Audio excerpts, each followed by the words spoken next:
a while, actually. Yeah, as always, I blame Dave. So the reason we've got you here now is we've had a load of awesome new stuff turn up for our favourite Star Wars games, Star Wars Legion and Star Wars Armada. And so we thought we'd kick things off by taking a look at some of the new Clone Wars stuff for Star Wars Armada. So up first is the Recusant class Destroyer expansion pack, which is for the CIS Who names these? fleet. I mean, Dave Filoni probably. Yeah. So it's quite a spindly looking model on quite a large base. Yeah, it's beautifully painted, to be honest with you. Yeah. To give you a bit of background from Wikipedia, the Recusant class light destroyer was a model of destroyer manufactured by Freedak Volunteers Engineering Corps for use by the Commerce Guild and later the Confederacy of Independent Systems during the Clone Wars. Separatist naval commanders such as General Grievous often employed Recusant class starships as their flagship. They saw extensive service in numerous battles of the Clone Wars, including Slukhmai, Kamino and Coruscant. Despite being slower and less manoeuvrable than similar Republic vessels, they continued to see service with the Separatist Navy as late as the Battle of Coruscant. The true effectiveness of the ship was shown when it was deployed in large numbers. 4 to 6 Recusant class starships could outgun the Galactic Republic's Venator class Star Destroyer or the Victory class Star Destroyer. However, about 1,000 Recusant class ships were needed to take on the Mantador II Star Dreadnought. So, and it comes with this lovely model, which is available to fly at, I mean, they're not even really wattages, they're just two different loadouts. One, Right. you can fly as a light destroyer at 85 points, or you can fly as a support destroyer at 90 points. So minimal differences in terms of points. The key differences of a support destroyer has a higher squadron stat, and the anti-squadron fire is different. The support destroyer fires lasers, and the light destroyer fires ion cannons as its anti-squadron. Obviously, Kind of using a couple of these in a... the advantage of the blue dice is there's no blanks on a blue dice. However, when you're firing at squadrons, you're just looking for hits anyway, so debatably the lasers could be better. Also, the support destroyer features a mix of ion cannons and torpedoes. The light destroyer sacrifices the ion cannons in favour of more torpedoes. So that, combined with the ion cannons, led me to believe that's designed more for close-up fighting, whereas the extra squadron stat gives that a boost. And its ability to get in close before it gets shot down? It's got a speed of 3 and is, at speed 3, surprisingly manoeuvrable. So it's got 2 clicks at... Yeah, so it second actually joint, yeah. should be able to navigate around. And it comes with a buttload of enhancement cards as well. So up first we have Martuk. While a friendly ship is attacking, if a defending hull... Is that an admiral? Yes. While a friendly ship is attacking, if the defending hull zone has at least 1 shield remaining, the attacker may add 1 red die to its attack pool. While a friendly ship is attacking a ship that has no shields remaining, after rolling attack dice, the attacker must cancel 1 die. So it kind of pulls off just before killing, but softening up early in the game is very helpful. TF 1726. Once per activation, while a friendly ship is attacking a ship, the attacker adds 1 black dice to its attack pool for each raid token the defender has, to a maximum of 2 additional dice. So if you've got something that can do boarding actions, that does some serious damage. Passel Argent, who, if you remember, wrote God Gave Rock and Roll to You. When you reveal a command, you may place a matching command token on this card. Then, if you have at least 1 Navigate, 1 Squadron, 1 Concentrate Fire and 1 Repair command token on this card, you may gain 1 additional command dial of your choice. Dial? Yeah. Oh, okay. Seen stuff like that before? San Hill. At the start of the Squadron phase, you may discard any number of tokens from this card.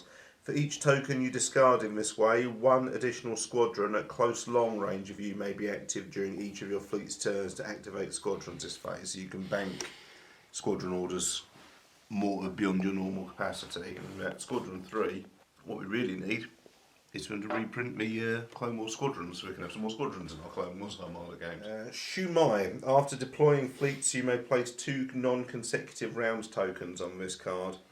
During each round matching 1 of these tokens while attacking a ship, you may re-roll up to 3 dice. That's a lot of cards here. Yeah, bit of forward planning required there.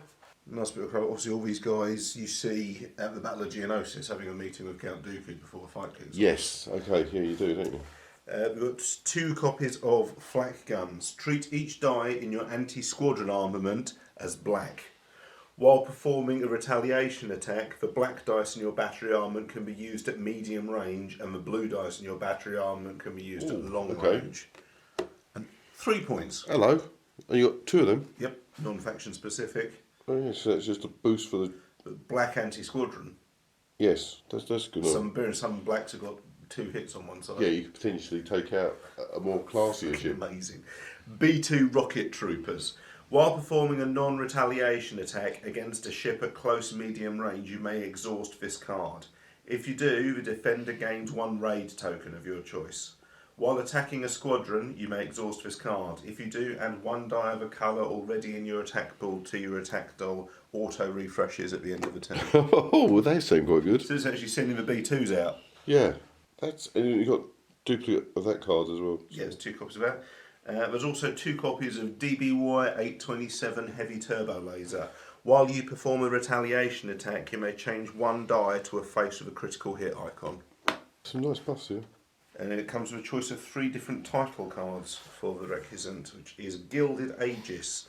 At the end of a command phase or ship phase, you may discard a redirect defense token to move shields to one of your hull zones.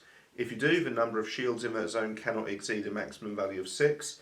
You cannot recover shields in that zone while it is greater than its maximum shield value. Nova Defiant. When you are deployed, you must choose 1 of each type of command token for this card. Your command value is increased to 4. You can be assigned more than 1 of each type of command token. When you reveal a command, you may discard all of the tokens from this card to gain them. So just a serious bank for command tokens there.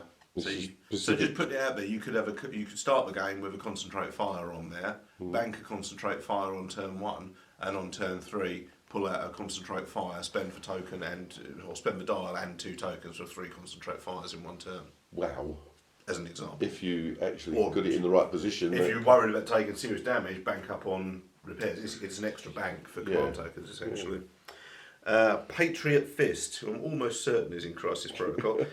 While attacking a ship at medium-long range, if this is your first attack during your activation, you may add 2 blue dice to your attack pool. If you do, you cannot attack again during this activation. So go for an all-out attack. The ship looks fun. It's nice to have some heavier stuff available for the Clone Wars for Armada. There's a lot of cards. Fantastic upgrade cards there. Yeah, that's a lot of it is. issue It's of cards. lovely. Yeah.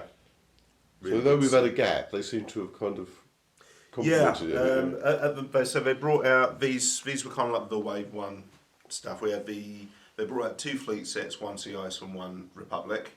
Yeah. Then after that they brought out Recusant and the Venator, which we're going to see in a moment. Since then they have done a couple of heavy ones because I know General Grievous's flagship is out. Yes. And there's a pack of squadrons for both Gar and Sis as well. So hopefully we'll see those soon, but it's nice just to see some good box, some boosts. It is a good Absolutely, box. it is. Yeah. Okay, so up next for the Galactic Republic, we have the Venator Star Destroyer expansion pack. The Venator class Star Destroyer, also known as a Republic Star Destroyer, Republic Attack Cruiser or Jedi Cruiser, was a line of wedge-shaped cruiser class Star Destroyers in service with the Galactic Republic and Galactic Empire. This one is more familiar to me. It is. Yeah. 2 sub-variants existed, the Venator 1 class and the Venator 2 class. As a backbone of the Galactic Republic's naval forces during the Clone Wars, the Venator was a versatile capital ship capable of serving as a troop carrier, a cargo transport and a warship for ship-to-ship combat. Guess what we're going to be using it for in Armada? Its front section contained a large flight deck and hangars to accommodate a complement of Republic starfighters and gunships. The Republic deployed the Venator-class Star Destroyers across the galaxy during the conflict with the Confederacy of Independent Systems. Often utilised as flagships by the Jedi Generals of the Grand Army of the Republic, the Venator class was closely associated with the Jedi Order as a result. Venator served in several major engagements of the Clone Wars, including the Battle of Christophsis, the Battle of Sullust and the Battle of Coruscant.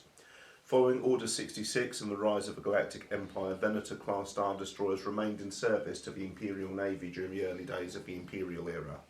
Ultimately, though, the Venator class was decommissioned and replaced by the Imperial class Star Destroyer, a larger warship that was modelled on its Republic predecessor. You can't say they don't put thought into this stuff. No, that's very good. Yeah. So you've got a choice of 2 loadouts, as we just mentioned from that article from Wikipedia. You can either feel this is a Venator 1 class destroyer or a Venator 2 class. It's a 10-point difference. A Venator 1 is 90 points and the Venator 2 is 100 points. Much in the way of differences. The Venator anti-squadron, the 2nd class sacrifices 1 ion cannon in favour of torpedoes for anti-squadron. The Venator 2 has a much higher squadron command value as well, from 3 to 5 is a serious jump. Defence is identical, manoeuvrability is identical, shields are identical. The loadouts are not necessarily, I wouldn't say the loadouts are necessarily better, they're different. Yeah, manoeuvrability is the same. The Venator 1 has a lot of torpedoes, and the Venator 2 sacrifices a few torpedoes in favour of ion cannons. And much like the Recusant class Star Destroyer we just saw for the Separatists, this also comes with a buttload of support cards as well. Nice. So, Admiral, Luminara and Dooley.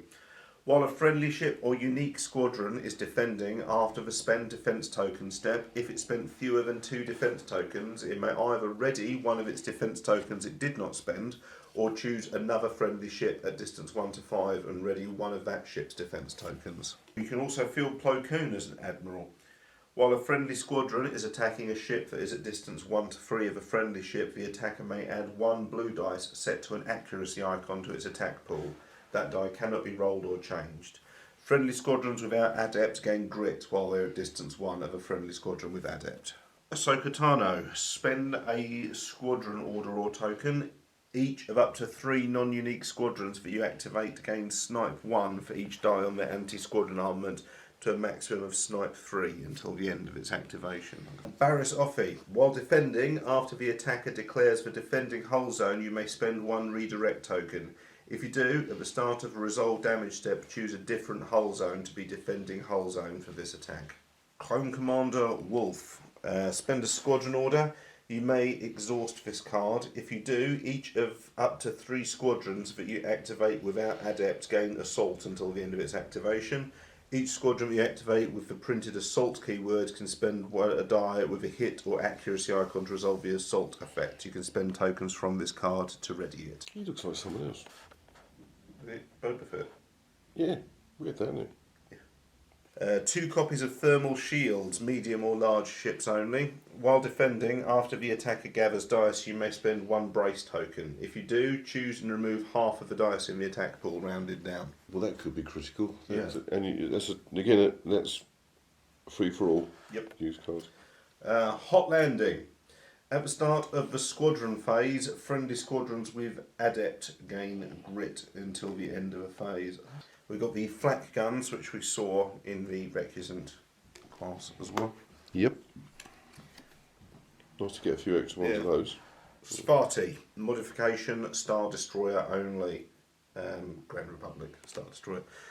Decrease your squadron value by 2, ignition close. Each of your front, left or right firing arcs is also an ignition firing arc. You have a special battery armament of 5 blue and 1 black. After you place your targeting token, exhaust this card. While this card is exhausted, you cannot place more targeting tokens.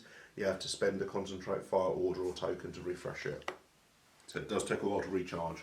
But a big bang. Oh yeah. And we've got 2 copies of... It's intriguing because the Onager does this, and when it works well, it's devastating, isn't it? There's also a choice of 3 title ships for the Venator as well, which is Resolute. Starts with any 4 tokens, any combination of repair, squadron and concentrate fire. You must choose at least 2 types of command tokens with this card. After you resolve a command by spending a dial, you may discard 1 matching command token from this card to gain that token. So you start with a load of banked orders. Tranquility. While defending after the spend defence token step, if you spent fewer than 2 defence tokens, you may move up to 2 shields from one of your hull zones to the defending hull zone. If you do, the number of shields in that zone cannot exceed a maximum of 6. You cannot recover shields while any zone is greater than its maximum shield value. Familiar, doesn't it? Triumphant. While another friendly non-flotilla ship resolves a squadron command, up to 3 squadrons without adept that it activates can be at close range of you, even if the squadrons are beyond close medium range of that ship. This effect is not active during the first round, it's bound to signal. Yeah. That sounds cool. That is fun.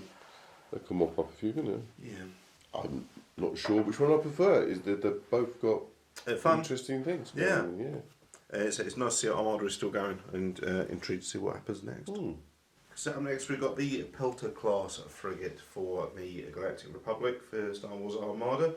Pelter class frigate was a versatile model of frigate manufactured by Quat Drive Yards that had several different configured variants. During the Clone Wars between the Galactic Republic and the Separatist Alliance, the frigates were used by the Republic Navy as a critical component of its war effort. The most common combat configuration was the Pelter class strike frigate, while other configurations served as hospital ships, such as the Pelter class medical frigate, which was used to safely ferry injured clone troopers to medical stations for treatment. The Pelter class transport frigates also served as supply ships to deliver armaments, medical supplies and food rations. So it comes with a choice of 2 different loadouts, minimal difference, so you can figure it as a transport frigate for 45 points or as a medical frigate for 49 points. So this is definitely a support vehicle. The transport frigate has torpedoes as its anti-squadron addition to the ion cannon. Higher squadron value on the medical frigate for reasons. And again, the medical frigate has longer range weapons, whereas the transport frigate favours torpedoes. Not incredibly fast, but quite manoeuvrable. It is obviously a smaller box anyway, so it's I'll have a few, I suppose. It comes with Admiral Tarkin. At the start of each ship phase, it starts with any 6 combat tokens of your choice on this card at the start of the game. At the start of each ship phase, you may discard 1 command token from this card. If you do, either you gain 1 matching command dial, or each friendly ship gains 1 matching command token. That's quite bitey. Yeah, so come back to the other card. The idea of the medical frigate having a longer range weapon, like a pop shot, but holding back is quite a good idea. So he starts with any 6 command tokens of your choice at the start of the game. At any point, he spends them on his ship, then they get the command dial. Yeah. Or every ship in the fleet gets it as a token. The typical Admiral type effects, really, yeah. Admiral Yularen. When a friendly ship resolves a squadron command, if it spent a squadron token, it may activate 1 additional squadron. When a friendly ship resolves a repair command, it may spend engineering points on the following repair effect: Repair Squadron. Spend 2 points to choose a friendly squadron at distance 1 to 3. That squadron recovers 1 hit point. That's the first time I've ever seen anyone able to repair squadrons apart from the base on the board. Yes. Adigalia. While defending, when you suffer damage from an attack, you may suffer up to 1 of that damage on the shields of a hull zone adjacent to the defending hull zone for each defence token you spent during the spend defence token step. If you do, suffer any remaining damage on the defending hull zone, so she soups up your redirect, essentially. Clone Captain Silver. When you execute a manoeuvre during the determining course step, if you have not resolved to navigate commands during this activation, you may exhaust this card to increase or decrease your speed by up to 3.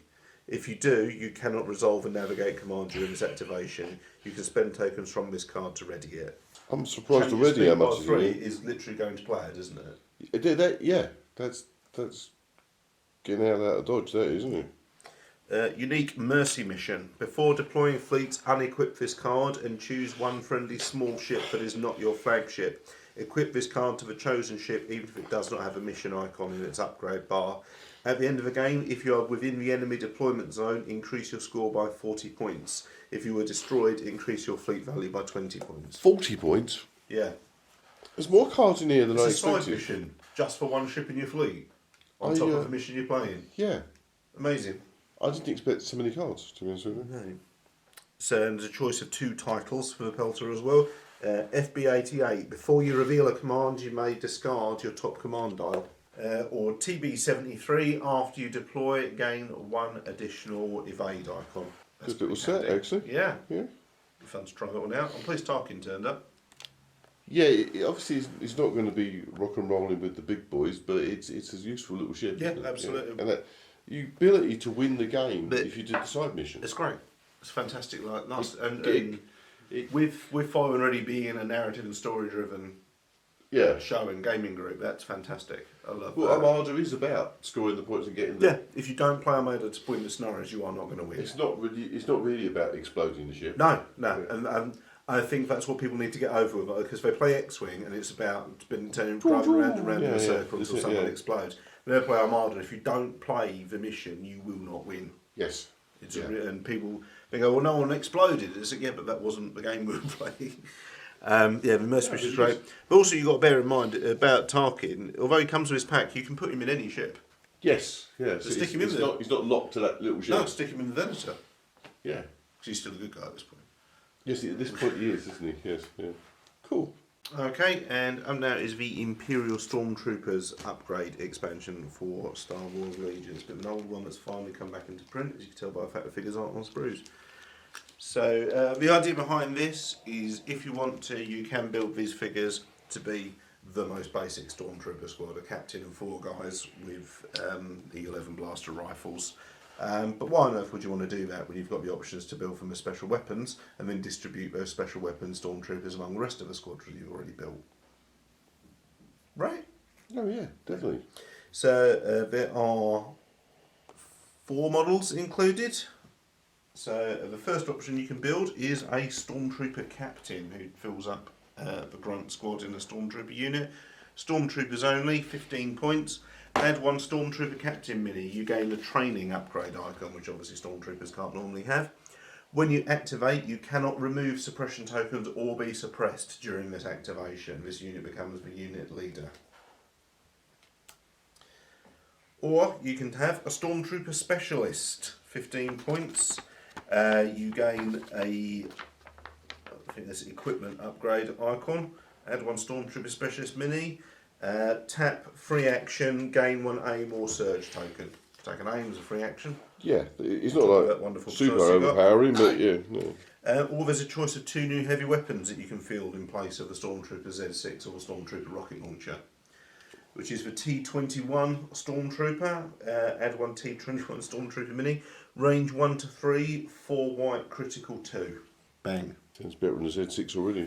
Yeah, or you can have the RT97C Stormtrooper. Range 1 to 4, 1 red, 3 white. Bit more bang.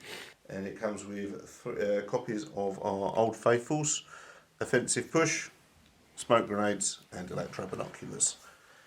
I don't think you should buy this set and then use it to build incredibly the blandest Stormtrooper squad. No, you want to be able to drop a guy the with a option heavy is weapon. nice, but it's just no one's ever going to do that. The heavy weapons, I think a bit of variety is nice. We want to keep things mixed up. We don't want to see the same stuff again and again. The captain and the specialists, they open up in and of themselves, don't do a lot. But it's not really a heavy. That's not a heavy power, is it? No, but it's the option to give them stuff like duck and cover. Yes. Yeah. Tenacious. Or to give tenacity to a Stormtrooper squad. One Stormtrooper goes down and suddenly they want to eat everything. Yeah. So it's in the abilities that it unlocks, and it's a nice little bit of future proofing as well. Personally, if you've got as many Stormtrooper squads as we have 5 box standard Stormtrooper squads. I'm tempted to pick up a couple of packs of this just to give yourself some more variety of heavy weapons. There's obviously that weapon is a good replacement to a Z6. Absolutely, yeah. Because he's got... this is essentially a light sniper. It's not as good as the Scout Trooper's sniper rifle. No, it's not a sniper rifle, but yeah, so it's yeah. But critical 2, I know it's 4 white, but it's critical 2. Yeah, I mean, whenever you see it on camera, it's essentially a Vickers machine gun, that thing. Which is why it's got high dice, critical 2, but yeah, they're whites, but you're stacking that with, as always with Stormtroopers, the precise puts targeting scopes on them and you're laughing. Yeah, but the critical 2 makes that a much powerful weapon. Absolutely, yeah, but it's essentially a tank buster. Yes. Critical 2 is serious. Yeah, nice. Fun pack fair. Good little set. Yeah. Okay, guys, we hope you've enjoyed having a look at our new Star Wars toys, and we'll get these on the table for a gameplay video for you very, very soon. So this has been Fire When Ready for Emotionally14.com. What's Emotionally14? It's a website containing Star Wars, tabletop gaming, all of your favourite things can be found at Emotionally14.com, and you can follow them on all social media channels at Emotionally14. Thanks so much to our friends at There Will Be Games helping us to promote this show. You can find them at therewillbe.games and on all social media channels at There Will Be Games. If you'd like to follow the show itself, you can find us on Facebook, Instagram and Twitter at FireWhenReadyUK. If you'd like to follow me, I'm on all social media channels at RealBradHB. Ian, where can people find you if they're so inclined? Instagram, that's a great old one. Awesome. Okay guys, so thanks so much and we'll see you soon for some more Star Wars gameplay. Bye! Cheers, bye.